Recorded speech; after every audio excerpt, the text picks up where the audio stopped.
नमस्कार, मी अमृता. श्रीमंत आव्हामध्ये आपलं स्वागत. श्रीमंत आव्हामधनं दर आठवड्याला आपण आपल्या गुंतवणूक विषयक प्रश्नांविषयी बोलतो आणि आज आपण बोलणार आहोत मंदीतल्या काळात गुंतवणूक कशी करायची याविषयी.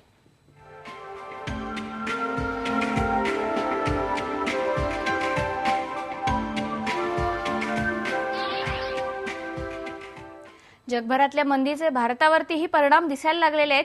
गुंतवणुकीचे ऑप्शन्स तर वेगवेगळे आहेत, पण यातनं मिळणारे रिटर्न्स मात्र कमी झालेत. या काळात गुंतवणूक कशी करायची, त्यातही शेअर बाजारातली गुंतवणूक कशी करायची याविषयी आज आपण बोलणार आहोत. आणि ह्याच्यासाठीच आपल्यासोबत आज आहेत राजेश तांबे सर. IBN लोकमतमध्ये आणि श्रीमंत आव्हामध्ये तुमचं स्वागत. सगळ्यात आधी सगळ्यांना पडलेला प्रश्न आहे हा, आत्ताच्या काळात शेअर मार्केटमध्ये गुंतवणूक करावी का? मार्केट्समध्ये माझं असं म्हणणं आहे की जेव्हा रिसेशन येतं तेव्हा हर माणसाने त्याचा एक बेनिफिट घ्यायला पाहिजे, क्योंकि रिसेशन असं बघितलेलं गेलेलं आहे की त्याची एक हिस्ट्री हे म्हणते की 5 ते 6 वर्षानंतर रिसेशन येतं आणि त्याच्यानंतर परत सायकल चेंज होते इंडस्ट्रीची, परत बूम येतो.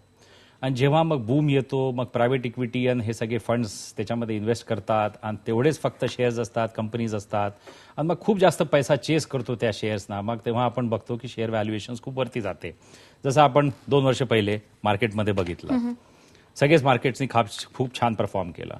माझं असं म्हणणं आहे की सगळ्यांचा जो पैसा आहे त्यांनी असा इन्व्हेस्ट करायला पाहिजे की जेव्हा रिसेशन येतं तेव्हा इन्व्हेस्ट करा, चांगल्या व्हॅल्युएशन्समध्ये बघा आणि चांगल्या कंपनीजमध्ये जा.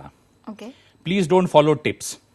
टिप्स बद्दल टिप्समध्ये जे लोक तुम्हाला टिप्स देतात ते सगळे PhD असतात.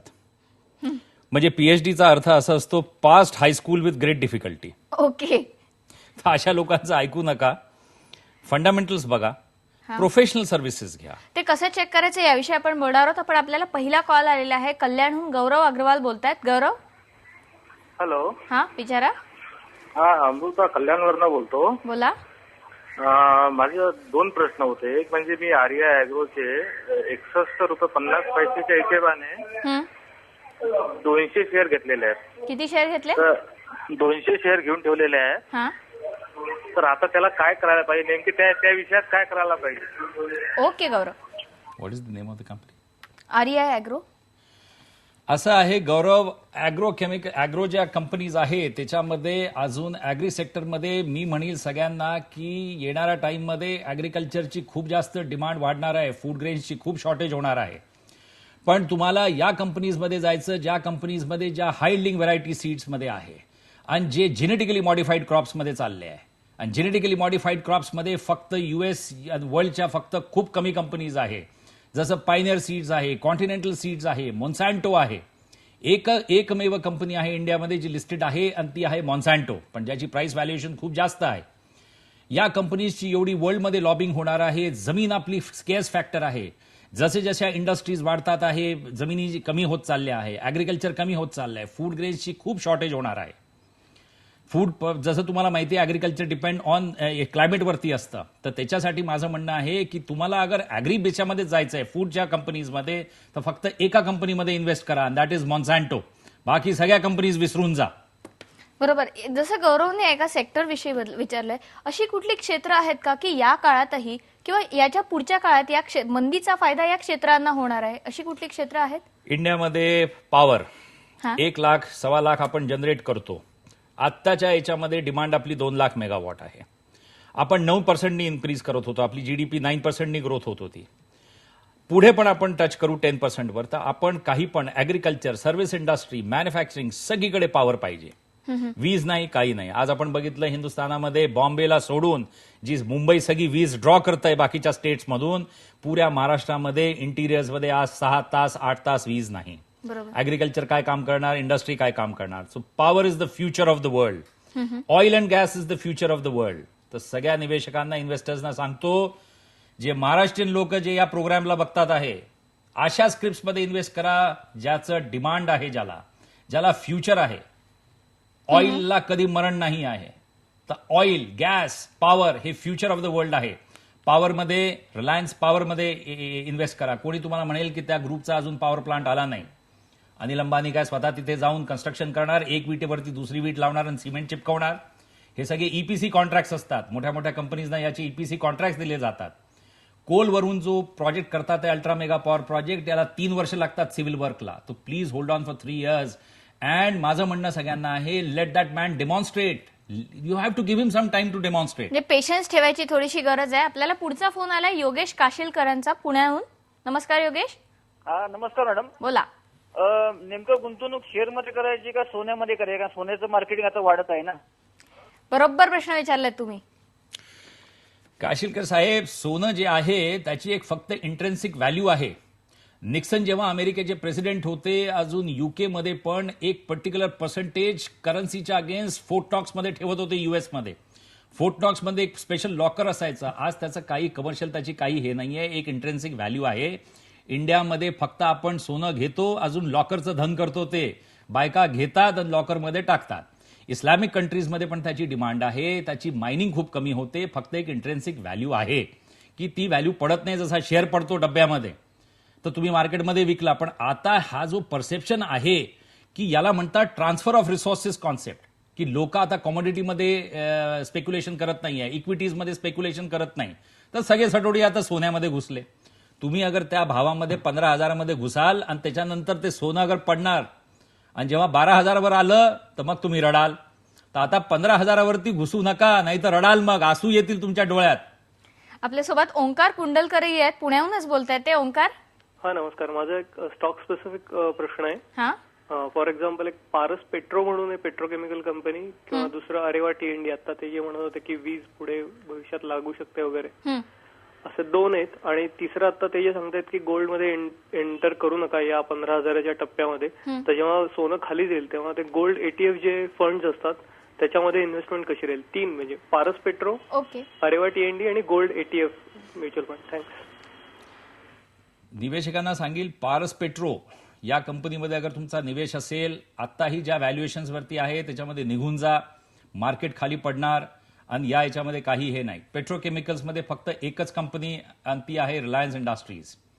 कॅपॅसिटी, टेक्नॉलॉजी काय आहे आणि बॅकवर्ड इंटिग्रेशनमध्ये तुमचं काय आहे, आणि टोटल आज कॅपॅसिटी गेम आहे. व्हॉल्युम्स तुम्ही काय घेता. अगर पेट्रोकेमिकल्समध्ये कोणालाही जायचं असेल तर only enter in Reliance industries.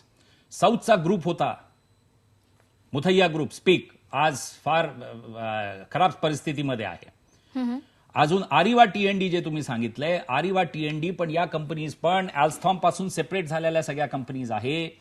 आरिवा टी&डी जे तुम्ही पेपरमध्ये बघता, पेपरला पण खाद्य पाहिजे असतं पेपर विकण्यासाठी, तर ते म्हणतात आता आम्ही न्यूक्लिअर करणार. कोण न्यूक्लिअर लावणार? पहिला जो न्यूक्लिअर प्लांट येईल आपल्या इंडियामध्ये तो अजून त्याला 10 वर्ष लागणार. तर तुम्ही आतापासून कशाला आरिवा टी&डीचे शेअर घेता? लॉस कराल. चांगल्या कंपनीजमध्ये इन्व्हेस्ट करा, आरिवा टी&डी मध्ये इन्व्हेस्ट करू नका. आणि त्यांचा तिसरा प्रश्न होता गोल्ड ETF बाबतचा. गोल्ड ETF, गोल्ड ETF सोन्याचा भाव आता वाढलेला आहे. गोल्ड ETF मध्ये गुंतवणूक कशी असेल? गोल्डमध्ये अगर तुम्हाला इन्व्हेस्ट करायचं, थांबा जरा. जसं आता क्रूड 150 वर गेलं होतं, स्पेक्युलेट केलं होतं की 200 वर पण जाईल, पण गेलं नाही ना. Ultimately nature takes care of everybody. जसं आपल्याला nature takes care of us, असंच nature takes care of these things also. So please hold on. गोल्डची पण प्राइस पडणार, 15,000वर गोल्ड राहणार नाही. हे जसं मी तुम्हाला सांगितलं ट्रान्सफर ऑफ रिसोर्सेस आहे. पडल्यानंतर मग घ्या, आणि त्याची इंट्रेन्सिक व्हॅल्यू आहे.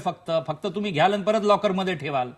ट्रेडिंगसाठी करताय तर बिलकुल मुळीच करू नका. या लेवलवर 15,000वर लॉस कराल. आपल्यासोबत संतोष नांदुसकर आहेत, ठाण्याहून बोलतायत. संतोष नमस्कार, प्रश्न विचारा. नमस्कार मॅडम. तांबे साहेब नमस्कार. नमस्कार. साहेब खूप बरं वाटत विषय बोलला. तर मी फार फॅन आहे, जी बिझनेस नेहमीच मला बघतो. तर तुम्हाला हे विचारत होतं की आपण जसं फंडामेंटल म्हणतो त्या सत्याची असं काय सांगाल तुम्ही? आणि दुसरा माझा प्रश्न, पुंज लाईट माझ्याकडे 500 शेअर आहेत, 300च्या रेटचे, 250च्या रेटचे, काय सांगाल तुम्ही? Thank you sir. पहिला प्रश्न काय? सत्यमचं काय करायचं? बघा, मागच्या वेळेला पण जसं तुम्ही जे बघितले सगळे कार्यक्रम, त्याच्यामध्ये मी सगळ्यांनी म्हटलं होतं सेल करा. आम्ही म्हटलं होतं की त्याला होल्ड करा. जशा नवरत्न कंपनीज आहे पब्लिक सेक्टरमध्ये, जसं गव्हर्नमेंटने हा जो इनिशिएटिव्ह घेतला, किरण कार्णिकला चेअरमॅन केला. किरण कार्णिकपेक्षा अजून कोणीही चांगला माणूस असू नाही शकत. इस्रोमध्ये the famous scientist Vikram Sarabhai बरोबर त्यांनी काम केलेलं आहे, मी कितीदा म्हटलेलं आहे. आता ते पण म्हणतात आहे की आम्ही या कंपनीला विकणार. कंपनी अशी कधीही खराब होत नाही. कंपनीजकडे कॉन्ट्रॅक्ट्स असतात, लॉंग टर्म कॉन्ट्रॅक्ट्स असतात. फक्त अगर पैशाची गरज पडली तर त्याच्यासाठी त्यांना गव्हर्नमेंट एक ब्रिज लोन देते. तुम्ही डिलिव्हर करता आणि क्वार्टरली रिझल्ट्स नंतर तुम्हाला पेमेंट्स येत राहतात. तर Satyam is absolutely safe bet. ज्यांच्याकडे आहे त्यांनी होल्ड करावं. ज्यांनी 20, 30, 40 रुपयामध्ये पण घेतले त्यांनी पण त्याला हे करावं. आता बघा, द बिगेस्ट, आधी माझं म्हणणं बीके मोदी खूप हुशार बिझनेसमॅन आहे, आता ते सत्यमसाठी बीड करतात आहे, ते पण प्रायव्हेट इक्विटी सारखे आहे, चालवतील, कंपनीला टर्न अराउंड करतील आणि जसे प्रायव्हेट इक्विटी विकतात, खूप प्रॉफिट करतात, तसं तेच करतील. There is nothing, this is a model of the business. तर तसं तुम्ही त्याला होल्ड करा. आणि दुसरा प्रश्न त्यांचा होता पुंज लॉइड बद्दल. पुंज लॉइड इंजिनिअरिंग सर्व्हिसेसची सर्वात बेस्ट कंपनी आहे, अजून लेईंग करतात, त्याच्यानंतर पिपावाव शिपयार्डमध्ये 20% त्यांनी स्टेक घेतलाय, शिप बिल्डिंगमध्ये पण जातील, त्याच्यानंतर त्यांच्याकडे 8 रिग्ज आहे ऑन शोअरमध्ये, ते चार्टर करतात. क्योंकि आता ते शिप बिल्डिंगमध्ये गेले तर जे रिग असतात जे आपल्या ऑफशोअरमध्ये यूज होतात समुद्रामध्ये ड्रिल करण्यासाठी, एक्सप्लोरेशन करण्यासाठी, तर त्याच्यामध्ये पण जातील. बेस्ट बिझनेसमॅन आहे अतुल पुंज. तो बिझनेसमॅन सक्सेसफुल असतो संतोष ज्याच्या पोटामध्ये भूक आहे, फायर आहे, तर ती फायर अतुल पुंजमध्ये आहे. ज्यांच्याकडे नाही त्यांनी 80-90 मध्ये घ्यावे, 2012 मध्ये विकायचे आणि तोच भाव तुम्ही 400 रुपयाचा बघाल. पण अगर तुम्ही म्हणाल की मला 6 महिन्यामध्ये हा भाव पाहिजे, असे मिरॅकल कोणत्याही मार्केटमध्ये होत नाही.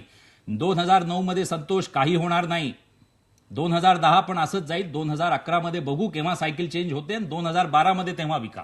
पुन्हा एकदा म्हणजे पेशन्स दाखवायची गरज आहे. नितीन कुलकर्णी आपल्याशी बोलतायत. नितीन हॅलो. नितीन प्रश्न विचारा. हा जी रिलायन्स कम्युनिकेशन 180 वर घेतलेला आहे 200 शेअर, हां आणि रिलायन्स कॅपिटल 380 वर घेतलेले आहेत 200 शेअर. पुढे भवितव्य काय? ओके. कुलकर्णी साहेब, तुम्ही जॅकपॉटवर बसलाय. टेलिकॉम सर्वात बेस्ट बिझनेस आहे इंडियामध्ये. आजच डीएनए मध्ये फिगर्स आले आहे, डीओटीनी जे इश्यू केलं आहे की आपल्याकडे 400 मिलियन टोटल पेनिट्रेशन आहे, ज्याच्यामध्ये 360 मोबाईलचं मार्केट आहे, 40 मिलियन लँडलाईन आहे. आता लँडलाईन तर मी कधी कोणाला बघतच नाही. या ज्या अँकर आहे या पण मोबाईलच वापरतात, लँडलाईन वापरत नाही, यांच्या घरी पण मोबाईलच आहे. तर आता सगळे हिंदुस्थानामध्ये फक्त मोबाईल वापरतात आहे. अजूनही हे मार्केट 550 मिलियनचं आहे, पण प्लीज अंडरस्टँड एवढं फास्ट आता पेनिट्रेट होणार नाहीये, इंटेन्सिव्ह युजर नाहीये, आरपूज जे आहे या कंपनीचे पडतील.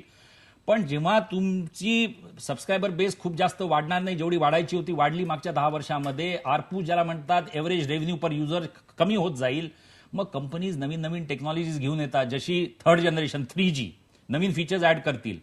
तर तुमच्या पॅकमध्ये जेवढे पण लोक आहे आरकॉमला ठेवा, आरकॉम वाढेल, आणि आयडिया पण ठेवा. व्हॅल्युएशननी आयडिया खूप छान आहे. रिलायन्स कॅपिटल एनबीएफसी मध्ये सर्वात बेस्ट कंपनी आहे, नॉन बँकिंग फायनान्शियल कंपनीमध्ये. काही जरूरत नाही त्यांना की बँकिंगचा लायसन्स मिळालाच पाहिजे. आरबीआयची रेग्युलेशन अशी म्हणते की जेव्हा तुम्ही इंडस्ट्रीमध्ये आहे तर तुम्हाला लायसन्स मिळू नाही शकत. तर continue to hold the stock. Kulkarni साहेब, तुम्ही एक जॅकपॉट घेऊन बसलाय, पण तो जॅकपॉट तुम्हाला त्याचे डिव्हिडंड 2012 मध्ये देईल, तो होल्ड करून ठेवा. या टिपवरती जाऊ नका, जशा या अँकर म्हणतात, ते सगळे पीएचडी लोक असतात, पास्ट हायस्कूल बट फेल्ड.